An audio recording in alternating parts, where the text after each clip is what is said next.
Salut tout le monde, bienvenue à un autre épisode du Creepcast, épisode numéro 4, déjà l'avant-dernière avant l'épisode 5 qui va être le samedi 31 octobre, jour de l'Halloween, où ça sera un spécial John Carpenter. Mais pour cet épisode-ci, de quoi j'avais bien hâte de faire, que j'avais hâte de vous en parler, on va dans mes films préférés, des films que j'adore écouter à tous les ans, pour ne pas dire régulièrement. Là, on va parler des Universal Monsters, où on parle de Dracula, de Mummy, Frankenstein, Bride of Frankenstein, Invisible Man, Creature from the Black Lagoon, Invisible Man aussi.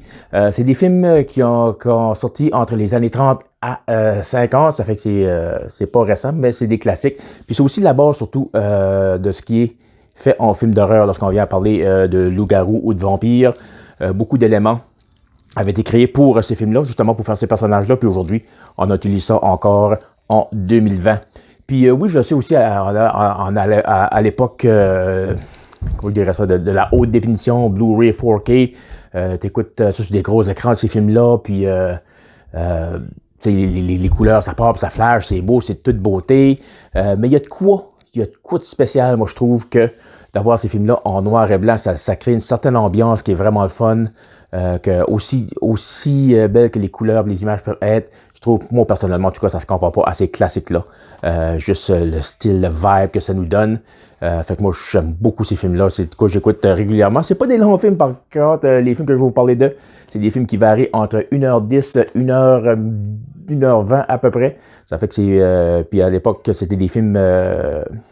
les films en général, ça finissait assez sec, là. Aussitôt que le méchant, il a réussi à s'en débarrasser, soit qu'il l'avait arrêté, qu'il l'avait tué. Oh, OK, c'est fini, pow! Crédible d'attitude, là. Non, quand même, c'est vraiment...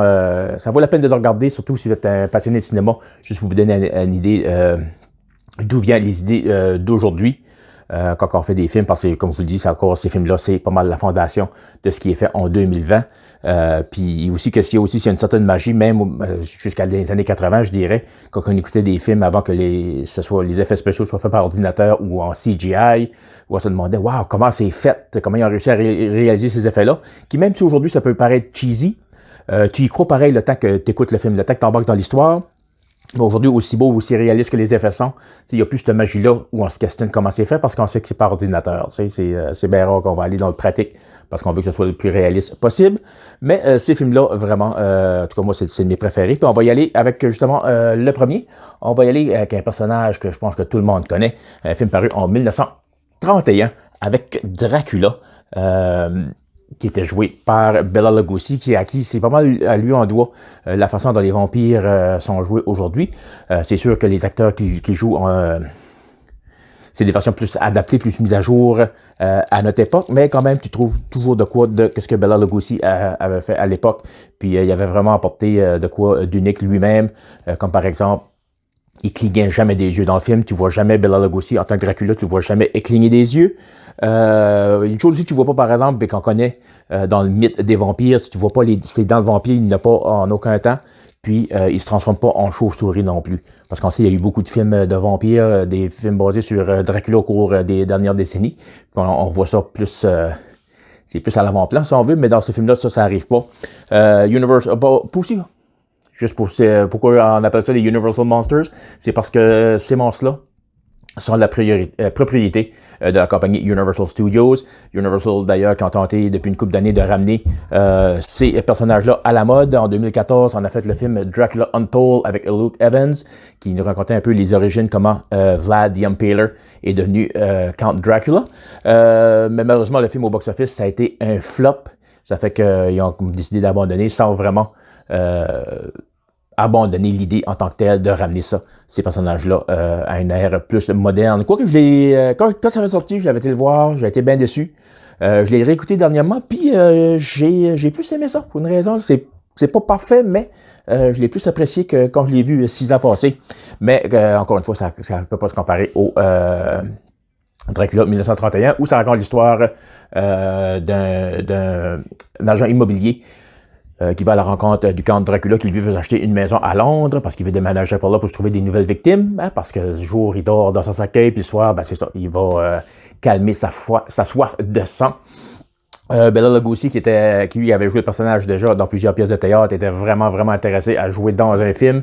Il avait même pris une coupe de salaire. Il en avait coupé son salaire à 500$ par mois, qui est vraiment pas beaucoup si tu compares la co-vedette du film David Manners, qui lui joue le rôle justement de l'agent immobilier John Hacker, qui lui était payé 2000$ par semaine.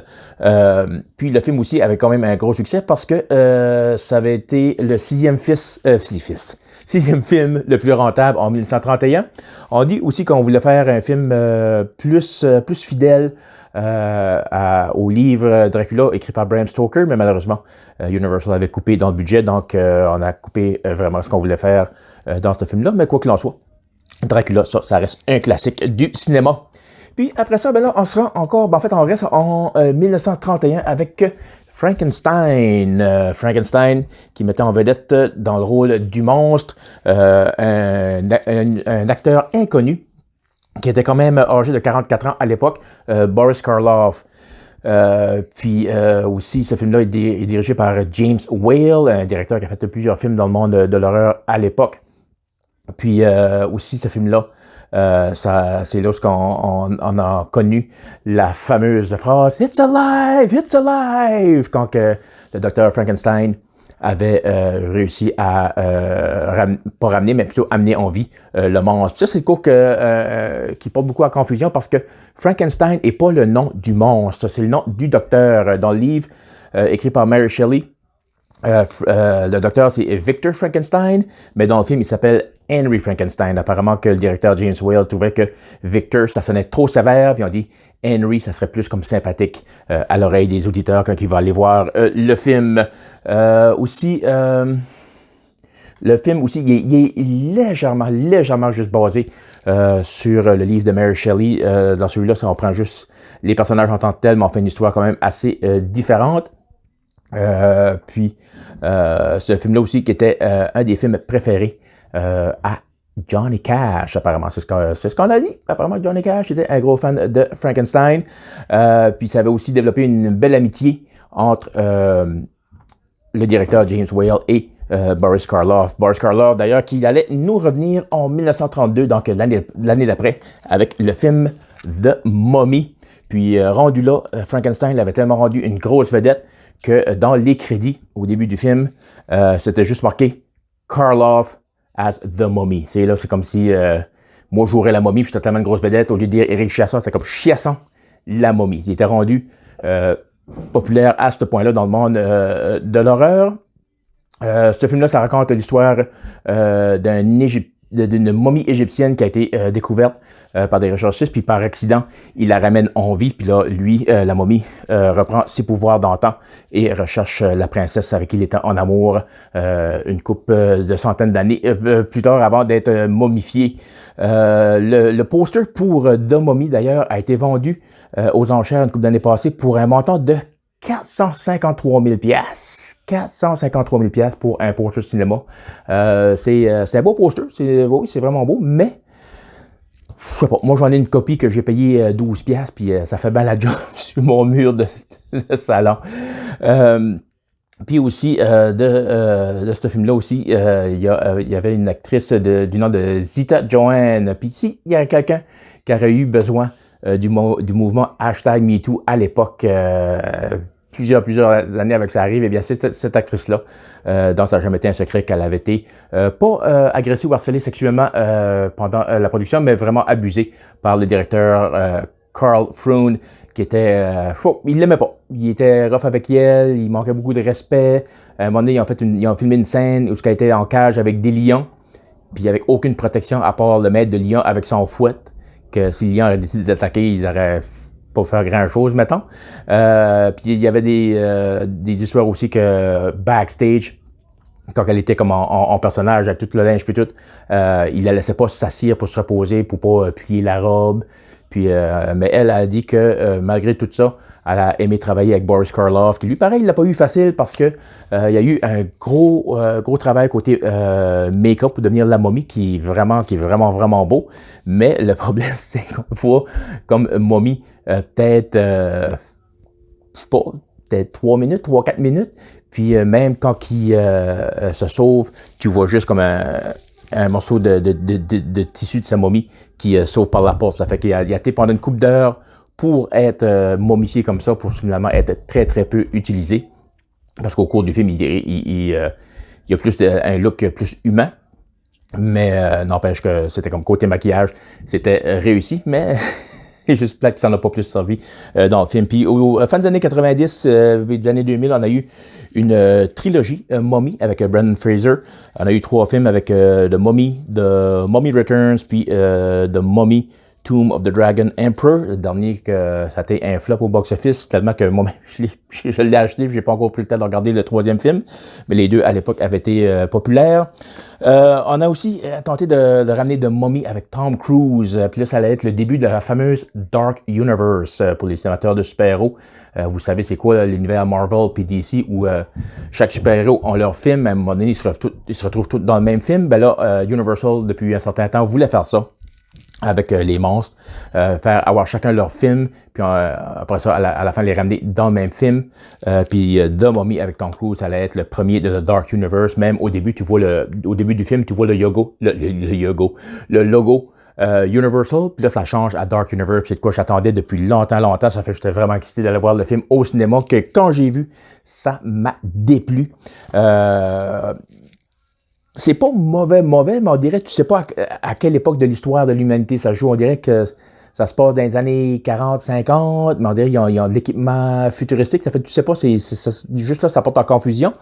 Puis aussi, dans le film, ils n'ont pas la bonne momie. Parce que dans The Mummy, le classique, c'est la momie s'appelle Imhotep. Puis dans ce film-là, c'est pas Imhotep, c'est une femme qui joue la momie. Puis c'est pas là le problème. C'est que homme, gars, transgenre, whatever. Faut que la momie soit Imhotep. Tu veux ramener les monstres Universal, ben, commence par la bonne momie. Ça fait que ça a été un flop au box-office encore une fois. Puis Universal qui a décidé d'abandonner le Dark Universe, qui m'a rendu un peu triste, mais je comprenais parce que ouais, c'était vraiment, vraiment mal parti. Mais quoi qu'il en soit, The Mummy. Vraiment un excellent film. Encore une fois, avec Boris Karloff. Puis là, ensuite, on y va en 1933, donc l'année d'après, avec le film The Invisible Man, encore une fois, dirigé par James Whale, qui avait dirigé Frankenstein. Seulement, on vedette justement un acteur du nom de Claude Rains dans le personnage principal de l'homme invisible. C'était censé aller encore une fois à Boris Karloff, mais en 1932, James Whale et Boris Karloff ont travaillé sur un film qui s'appelait The Old Dark House, puis leur amitié a fini là, après une dispute à un tel point que ils se parlaient même plus. Là. C'était comme, il disait, hey, dis à l'autre que je vais faire ça, ou c'est là, ils se parlaient par l'entremise de d'autres personnes ou par de messages. Ils voulaient plus rien savoir un de l'autre, ils voulaient plus travailler ensemble. Ça fait que pour ça, Boris Karloff a perdu le rôle, ça a été à Claude Rains. Ce film-là, ce que j'aime, c'est côté effets spéciaux, c'est quand même assez magique, surtout pour un film qui est sorti en 1933. Le fait de l'homme invisible, c'est vraiment, vraiment bien fait, surtout quand il enlève ses bandages, parce que c'est l'histoire d'un scientifique qui se rend dans un pub où il y a des chambres à louer en haut. Et là, il veut se louer une chambre parce que là, il essaie de redevenir visible de nouveau parce qu'il a après viré fou avec ça aussi. Ça fait que là, il arrive là tout en bandage, tout caché le plus possible. Mais un coup qu'il enlève ça, la façon que ça a été fait apparemment, c'est que il était couvert de linge en velours noir, puis ils l'ont filmé derrière, pas derrière, mais plutôt devant un mur en velours noir, puis ils l'ont filmé. Après ça, ensuite, enlever les bandages, puis superposer les deux images ensemble pour donner l'image où il a fait plutôt d'un homme invisible. Puis, je te dirais aussi que c'est pas mal un des plus dark où on voit le personnage tuer des gens. Juste parce que ça y tente, ça fait que c'est assez particulier, mais vraiment un bon film. Puis aussi au cours des décennies, on a eu une couple d'autres films, The Invisible Man, ça n'a jamais vraiment pogné. Invisible Man, qui était aussi, bien sûr, censé faire partie de l'univers Dark Universe, mais quand même, plus tôt cette année, on a eu The Invisible Man, une version plus adaptée, qui était juste un film, ce qu'on appelle standalone, un film qui tient par lui-même, qui n'a pas rapport avec aucun autre film qui a sorti jusqu'à date. Puis celui-là, ça a été un hit au box-office, puis un vraiment bon film, moi-même, je l'ai aimé. Quoique j'ai trouvé la prémisse un peu intense pareil, où c'est un scientifique où sa femme le laisse. Puis ça l'enrage tellement qu'il invente un sou pour devenir invisible pour se venger. Tu sais, c'est intense pour une rupture de couple, je trouve. Mais le film en vedette Elizabeth Moss, qu'on peut voir dans la série The Handmaid's Tale. Ça fait que non, j'ai vraiment, vraiment aimé ce film-là. Mais encore une fois, hein, pour aller avec le classique, tu vas avec Invisible Man en 1933. Ce qui nous apporte ensuite en 1935, puis là, je vais ramener celui-là parce que c'est sur le même coffret. C'est Bride of Frankenstein, paru en 1935, encore une fois, mettant en vedette Boris Karloff et dirigé par James Wales. Là, Universal, ils ont comme forcé les deux, directeurs et acteurs, à travailler ensemble, mais là, même là, c'était tant sur le studio et backstage où les deux se parlaient pas, puis parlaient juste, en fait, s'envoyer des messages par l'entremise de gens ou de notes. Aussi, on voulait tellement garder l'identité secrète de Bride of Frankenstein qu'au début, dans les crédits, c'est marqué Bride of Frankenstein, puis juste un trait d'union. Pas un trait d'union, voyons, un point d'interrogation. Mais l'actrice qui joue le personnage, c'est Elsa Lanchester. Puis c'est drôle, pareil, que Bride of Frankenstein est si iconique aujourd'hui, parce que dans le film, tu la vois pendant 3 minutes. Puis souvent aussi, que je vois dans les produits dérivés de ce film-là, c'est qu'on voit Bride of Frankenstein, puis Frankenstein comme si qu'ils sont en amour. Parce que oui, la femme a été créée pour le monstre.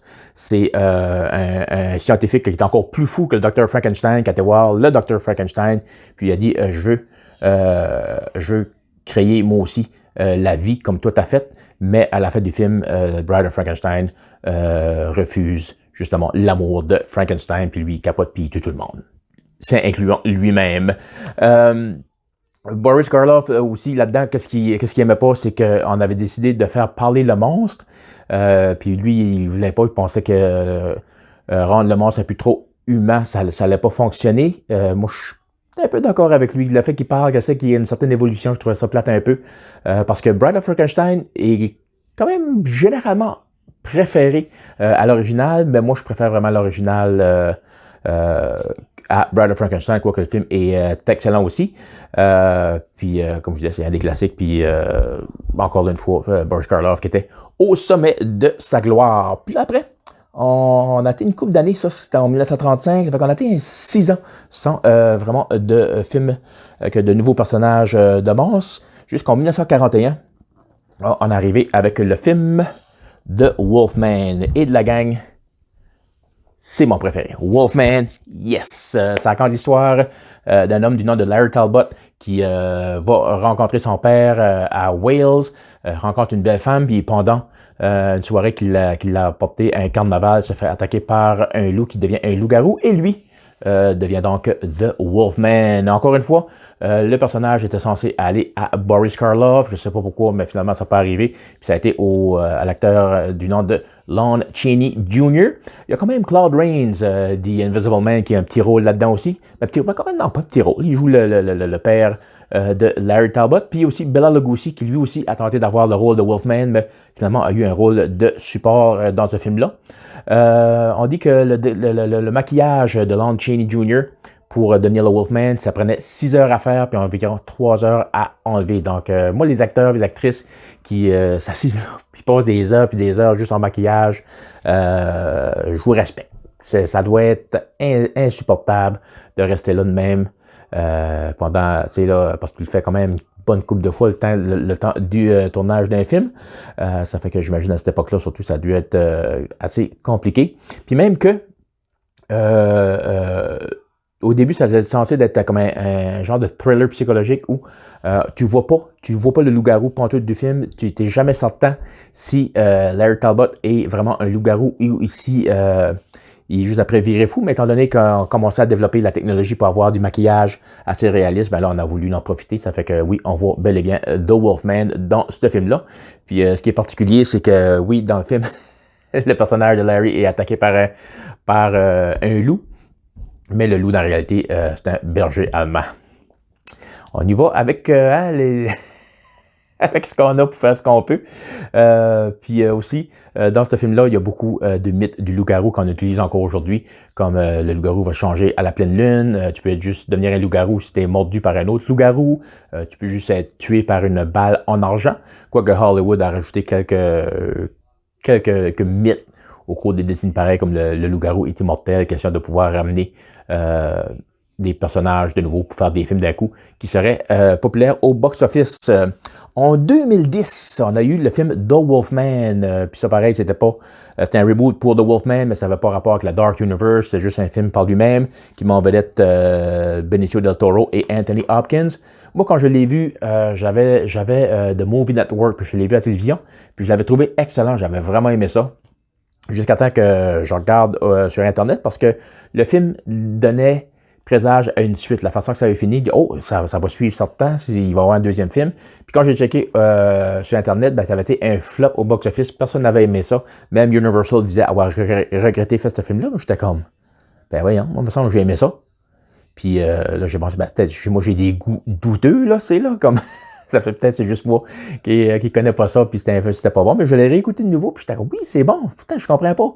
Puis jusqu'à temps, j'ai compris que pour Wolfman, moi, je regardais ce qu'on appelle The Director's Cut, qui était vraiment, vraiment différent de la sortie théâtrale du film, ou au théâtre, au cinéma, le film, il y a des trous dans l'histoire, il manque de l'information, c'est mal édité, mais Director's Cut est plus long, avec plus d'histoire, plus de background du côté des personnages. Ça fait que si tu veux vraiment voir un bon film, va avec Wolfman Director's Cut.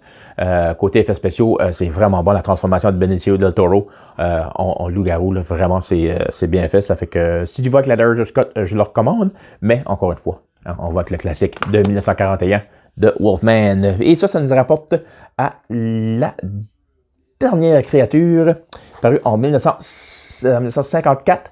C'est Creature from the Black Lagoon. Puis ça, celui-là, c'est le plus long des films de Universal Monsters. Celui-là dure 1h20 et qui met en vedette Rico Browning. Parce que dans ce film-là, il y avait 2 cascadeurs pour jouer le monstre, le Creature from the Black Lagoon. T'avais quelqu'un du nom de Ben Chapman quand que le monstre était sur la Terre et Rico Browning quand le monstre était sous l'eau, parce que Rico avait la capacité de pouvoir retenir son souffle pour environ 6 minutes à la fois, ce qui est quand même pas rien. Hein? Alors, tiens ton souffle une trentaine de secondes, ça, tu me diras des nouvelles. Puis Rico Browning aussi, le gars a 90 ans, puis il est encore en vie.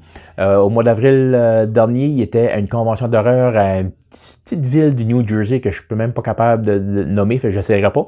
Mais il allait être là pour justement rencontrer, signer des autographes et prendre des photos. Ça fait que j'ai dit, je vais être là, m'aller voir Rico Browning, m'a rencontré, m'a prendre une photo avec, puis ça va être merveilleux.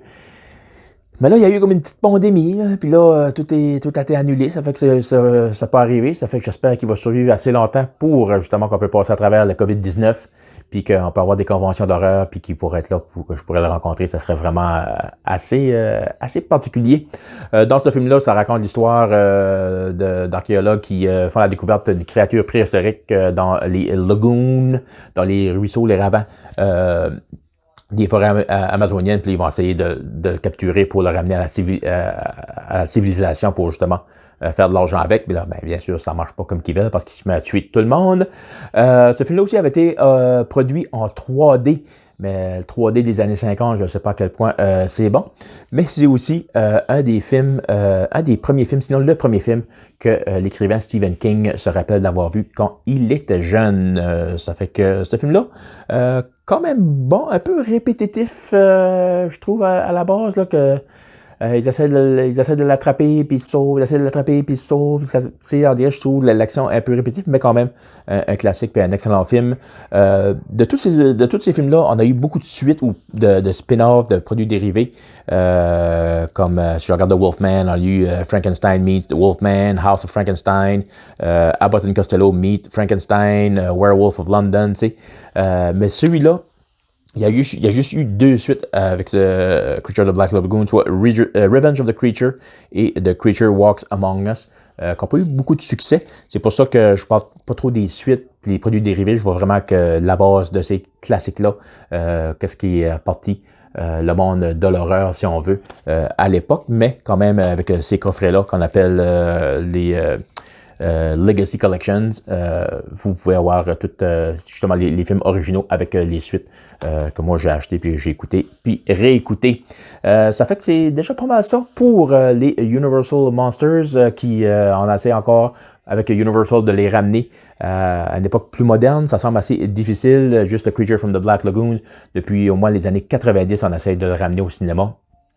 John Carpenter était censé travailler justement sur un remake en 96 à peu près, mais étant donné que son film Village of the Damned qu'il avait fait avait été un flop au box-office, justement, ça n'a pas marché avec Universal. Wolfman, présentement, on a après travaillé sur un film avec qui l'acteur Ryan Gosling serait attaché. On a aussi eu des rumeurs qu'on travaillait sur Bride of Frankenstein. On était censé avoir un remake en 2019 qui allait être la suite à The Mummy pour la Dark Universe, mais après que c'était un flop, on a complètement oublié ça. Mais apparemment que le projet en tant que tel pour Bride of Frankenstein serait encore... on sera encore après travailler dessus. Ça fait que, ouais, c'est pas mal ça pour les Universal Monsters. C'est des films que je vous recommande. Surtout si vous êtes amateur d'horreur, si vous êtes comme moi, qui aime rechercher l'historique de certains produits, de voir, OK, on a ça aujourd'hui, mais ça vient d'où? C'est quoi les influences? C'est quoi la base? Si vous êtes fan de vampires, de loups-garous, des affaires de Frankenstein, c'est vraiment ces films-là à écouter. Ça vaut vraiment, vraiment la peine. Fait que moi, là-dessus, bien, je vais vous parler pour un autre dernier épisode du Creepcast, qui va être un spécial John Carpenter qui va jouer 31 octobre, jour de l'Halloween. Je vais en fait vous parler de mon top 5 des films dirigés et réalisés par John Carpenter. Fait que si je fais ça le jour de l'Halloween, tout le monde qui connaît Carpenter doit s'attendre à savoir c'est quoi mon film préféré. Ça fait que je vous parle... la semaine prochaine, puis là, ben, je vous dis bye bye!